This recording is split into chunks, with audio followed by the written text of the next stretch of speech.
Chapter 5. How Jack Went to Seek His Fortune. Once on a time there was a boy named Jack, and one morning he started to go and seek his fortune. He hadn't gone very far before he met a cat. "Where are you going, Jack?" said the cat. "I am going to seek my fortune." "May I go with you?" "Yes," said Jack. "The more the merrier."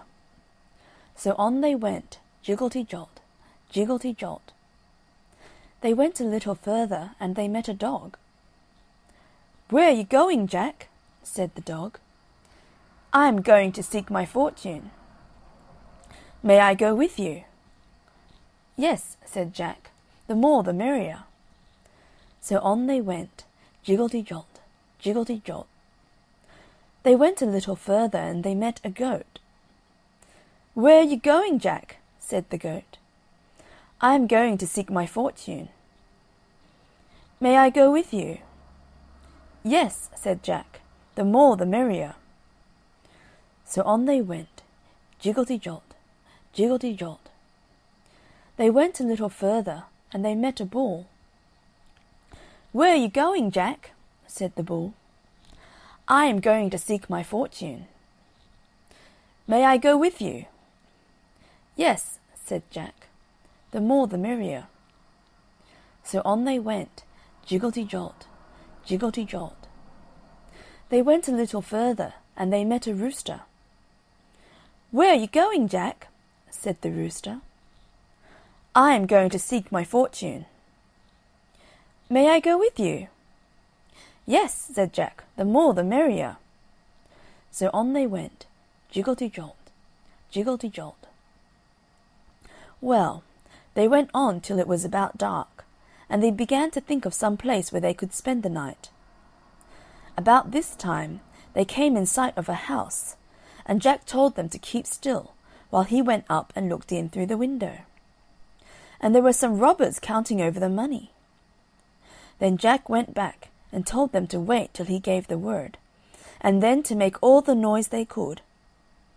So when they were all ready, Jack gave the word, and the cat mewed, and the dog barked, and the goat bleated, and the bull bellowed, and the rooster crowed, and all together they made such a dreadful noise that it frightened the robbers all away. And then they went in and took possession of the house. Jack was afraid the robbers would come back in the night, and so when it came time to go to bed, he put the cat in the rocking chair, and he put the dog under the table, and he put the goat upstairs, and he put the bull down cellar, and the rooster flew up onto the roof, and Jack went to bed. By and by the robbers saw it was all dark, and they sent one man back to the house to look after their money.